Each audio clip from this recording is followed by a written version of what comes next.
키맨 받아주세요. 네, 안녕하세요. 키맨입니다. 네, 어제 같은 경우 이제 오래간만에 이제 강한 대선이 끝나고 난 다음에 강한 반등이 이제 나왔는데요. 어제 이제 기관과 외국인들이 그러면 반등이 나올 때 어떤 업종에 대해서 시가총액 대비해서 어떤 업종에 대해서 비중 있게 어제 매수를 했는지 편입을 했는지 그 부분에 대해서 먼저 한번 화면을 통해서 말씀을 드리고 그다음에 매수 강도 상위 종목들은 또 어떻게 어제 들어왔는지 한번 표를 가지고 말씀을 드리도록 그렇게 하겠습니다. 자, 어제 기준으로 이제 업종별 흐름을 제가 한번 표로 만들어서 가져가 봤습니다.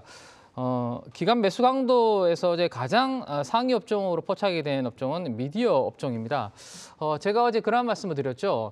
이 대선이 끝나고 난 다음에 이제 명암이 엇갈리는 업종도 좀 애매하고 그다음에 러시아 우크라이나 관련해서 전쟁과 관련해서 희비가 엇갈리는 업종도 애매하다면 결국에는 열리는 방향은 리오프닝 쪽이다라는 말씀드렸는데 이 리오프닝 관련해서 결국 미디어 엔터 쪽에 계속해서 관심을 좀 두고 있다라는 거 말씀을 드리면 될 것 같고요. 그다음에 호텔 레저 쪽 업종을 기관들은 좀 편입을 하는 모습이었고 기관과 외국인이 동시에 매수하는 업종은 오래간만에 이 건강관리 업종이 편입이 되는 모습입니다. 여기에는 이제 레고캠 바이오라든지 알테오젠 그리고 어제 말씀드렸던 클래시스 이런 종목들이 건강관리 업종으로 편입이 되어 있거든요. 이들에 대해서 기관과 외국인들은 어제 동시에 좀 관심을 뒀다라는 거 참고하시면서 사모펀드와 연기금 그리고 투신의 매수 강도 상위 종목들 표를 가지고 한번 다시 구체적으로 설명을 드리도록 하겠습니다.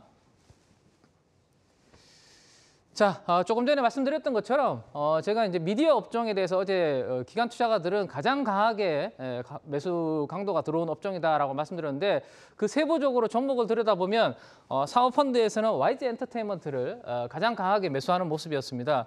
시가총액의 0.4%를 편입하는 모습이었고요. 또 노란색이 어디였나 한번 보시면 JYP 엔터네요. 연기금에서는 JYP 엔터를 시총의 또 0.4%를 편입하는 베팅이 들어왔습니다. 그리고 투신에서는 어제 말씀드렸던 아프리카 TV 그리고 YG 엔터를 이렇게 동시에 들어오는 그런 모습이 좀 특징적이었다라고 보실 수 있을 것 같습니다.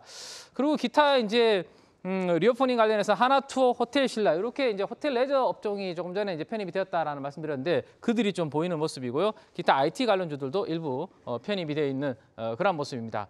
자, 지금 보시면 그 다음 화면을 보시면 사모펀드는 JYP 그리고 연기금에서는 스튜디오 드래곤 이렇게 미디어 컨텐츠 꾸준하게 편입하는 모습이 특징적이고 또 하나 특징적인 부분은 건자재 관련해서 이제 한샘이 어제는 새롭게 좀 들어오는 모습이 좀 특징적인 흐름이다라고 말씀을 드릴 수 있을 것 같습니다. 자, 제가 이제 잠시 후에 이제 다시 이제 엔터 그리고 리오프닝 관련해서는 재미있는 사진들을 몇 가지 준비를 했기 때문에 그때 이제 구체적으로 설명을 드릴 텐데요. 방역 당국에서는 어쨌든 다음 주에 국내 확진자 수가 정점을 지날 것이다라는 이야기 있었고 어제는 BTS가 국내에서 2년 반 만에 오프라인 콘서트를 재개를 한 그 부분이 어제는 좀 핵심 모멘텀이 되었다라고 보시면 될 것 같습니다.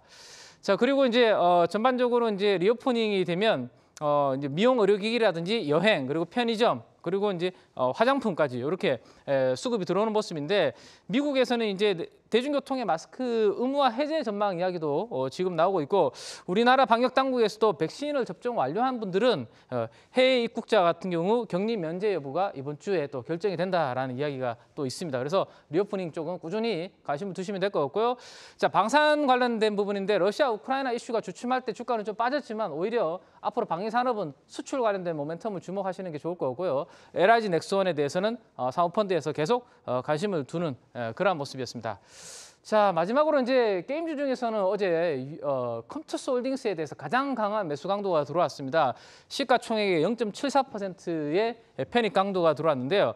뭐 윤석열 당선자의 좀 긍정적인 이 가상자산이라든지 P2에 대한 부분도 있었고요. 그리고 두 가지 모멘텀이 있습니다. 자체 코인이 3월 중에 세계 최대 이 거래소에 상장될 수 있다라는 그런 뉴스도 좀 있었습니다. 그래서 원자재 가격 급등과 거의 무관한 섹터 게임 업종 내에서는 컴투스 홀딩스에 대해서 기관 투자가들이 집중하는 모습이었습니다. 잠시 후에 뵙겠습니다. 네, 추가적인 얘기를 뒤에 전해주시겠다고 항상 중요한 거는 뒤에 말씀하시더라고요. 그래서 2부의 키맨을 잘 들으셔야 됩니다. 종목 얘기 여기서 거의 대부분 다 나오고요. KB 민재기 팀장 불러보도록 하겠습니다. 팀장님 받아주세요. 네, 안녕하세요. 키맨입니다. 오늘은 제가 이제 그 리오프닝 관련해서 조금 더 자세하게 설명을 드리려고 자료를 준비해 왔습니다. 일단 업종별로 연초 대비 수익률을 한번 보시면 좀 재미있는 부분을 이제 알 수가 있는데요. 제가 그려온 그래프를 먼저 한번 보시면서 설명을 드리도록 하겠습니다. 한 26개 업종을 쭉 분류를 했고요. 그리고 연초 대비해서 어떤 퍼포먼스를 보였는지를 제가 이제 계산을 해보니까 오른쪽에 보시면 호텔 레저 서비스 업종이라고 있습니다. 호텔 레저 서비스 업종이 연초 대비해서 플러스 수익률을 기록을 하고 있다. 생각했던 것보다 호텔 레저 쪽이 괜찮게 지금 진행이 되고 있다라는 생각입니다. 이 부분은 이제 주로 호텔 신라라든지 그리고 뭐 하나투어라든지 이런 여행 레저 관련된 업종들이 편입되어 있는 부분이다라고 생각하시면 될 것 같고요. 그리고 이제 최근에 제가 계속 강조를 드리고 있는 부분은 리오프닝 쪽에서는 이제 미디어 쪽인데. 미디어 쪽은 지금 업종으로 연초 대비해서 마이너스 아직까지는 11% 정도 수익률을 기록을 하고 있습니다. 그래서 이 두 가지에 대해서 설명을 부연해서 제가 좀 드리도록 그렇게 하겠습니다. 자, 먼저 여행 관련된 이야기를 먼저 한번 드려보도록 하겠습니다. 일단 조금 전에 제가 말씀드렸던 것처럼 방역 당국에서 해외에서 입국하시는 분들에 대해서 이제 격리 면제를 이르면 내일 정도 검토 후에 발표하겠다라는 그러한 이슈가 나오면서 지금 여행 관련주들이 전반적으로 강세 흐름을 지금 보여주고 있죠. 근데 이제 4분기 실적을 가지고 밸류에이션 비교를 해놓은 제가 표를 하나 만들어 와서 가지고 왔는데요. 보시는 것처럼 대부분 지금 영업이익이 적자입니다. 그래서 선뜻 손이 나가기 어려운 그러한 이제 흐름을 보여주고 있죠. 그래서 밸류에이션도 상당히 당연히 실적이 없다 보니까 밸류에이션이라는 것도 되게 비싸게 거래되는 그런 모습을 보여주고 있습니다. 하지만 그래도 이 중에서 조금 안정적인 선택을 한번 대안을 꼽는다면 이 참 좋은 여행 정도가 되지 않을까라는 생각을 한번 해볼 수 있을 것 같은데요. 자, 여행주 내에서도 연초 이후에 어떤 흐름을 보였는지를 한번 보시면 여행주에서 연초 대비 수익률을 보시면 참 좋은 여행은 어제까지 4.6%의 플러스 수익률을 기록을 하고 있고요. 뭐 모두 투어라든지 노란풍선 이런 종목들은 최근에 약간 좀 유동성 이슈가 있었던 것처럼 마이너스 수익률을 기록을 하고 있습니다. 참 좋은 여행은 부채 비율이 7% 정도밖에 되지 않습니다. 다른 기업들은 이제 부채 비율이 상당히 높기 때문에 그런 부분들 자금 조달에 대한 이슈가 이제 계속 나오는 부분이 있고요. 그리고 참 좋은 여행은 삼천리 자전거의 지분을 한 7% 정도 보유하고 있는 이 부분도 나름대로 자산 가치가 있는 그런 부분. 그리고 금융 투자와 같은 이런 기관 투자가들 쪽에서 한 달여 동안 계속해서 좀 매수를 하고 있는 이 부분도 한번 주목해 볼 부분이다라는 거 여행주 중에서는 그런 말씀을 좀 드릴 수 있을 것 같고요. 자, 그다음에 이제 미디어 업종입니다. 미디어 업종은 조금 전에 제가 말씀드렸던 것처럼 최근에 리오프닝 중에서 기관 투자가들이 가장 강하게 매집하고 있는 업종이고요. 그 중에서도 엔터 관련주들이 어제 JYP 그리고 YG엔터, SM 이 세 종목을 시총 대비해서 작게는 0.4%, 많게는 0.8%, 1% 가깝게 편입하는 모습이었는데 그다음 제가 사진을 한번 보여드리면요. 자, 이게 이제 무슨 줄일 것 같으세요? 지금 보시면 보통 우리가 백화점 명품 매장 오픈할 때 아침에 10시 가면 10시에 아주 긴 줄을 서 있죠. 꼭 그런 줄을 연상시키는 부분인데 이게 이제 어제 BTS가 오프라인 콘서트를 할 때 오전 10시부터 그 우리 아미분들이 이 응원봉을 사기 위해서 길게 줄을 서 있는 그 부분을 제가 가져왔습니다. 아마 이 봉이 무슨 봉이야 이렇게 좀 또 애매하시는 분들이 있으실 것 같은데요.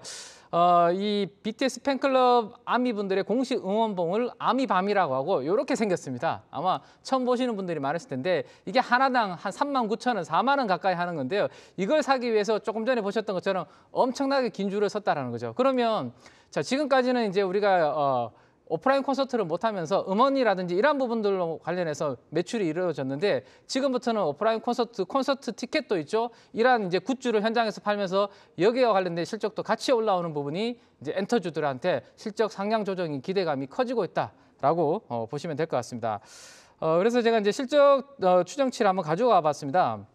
대표적으로 어제 아주 강한 매수 강도가 들어왔던 JYP에 대해서 제가 이제 실적 추정치를 한번 가져와 봤는데요. 목표 주가도 최근에 우상향되고 있고요. 그리고 2022년 영업이익도 고개를 들고 추정치가 상향되는 이런 모습을 보여주고 있는데 이런 이유가 조금 전에 말씀드렸던 그러한 오프라인 콘서트 재개에 따른 수익성이 더 좋아질 거다라는 그러한 기대감 때문에 나타나고 있다라고 보시면 될 것 같습니다.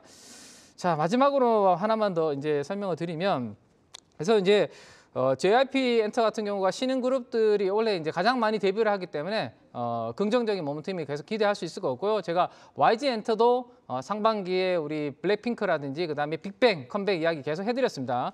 그리고 이제 많은 분들이 관심 없었던 이제 디어유를 지난번에 제가 이 차트를 가지고 한번 설명을 드렸던 적이 있죠. 기억을 하실 텐데요. 자, 보호예수 해제가 되면서 주가가 이렇게 수급적으로 빠졌는데 상대적으로 엔터주 중에 아무도 관심을 안 가지고 있는 디오에 대해서 한번 관심 가져보시는 거 좋겠다라는 거 이 코너에서 말씀드렸고, 이제 그 보호예수 해제 직전 주가 수준까지 오늘 거의 다 올라오고 있는 그런 상황입니다. 거기에서는 이제 한번 좀 못 팔았던 분들이 어느 정도 이제 저항을 느낄 수 있는 그런 구간이기 때문에 혹시 바닥권에 사신 분들은 또 차익 실현도 해 나가시면서 대응을 하시면 좋지 않을까라는 생각 마지막으로 해드리겠습니다.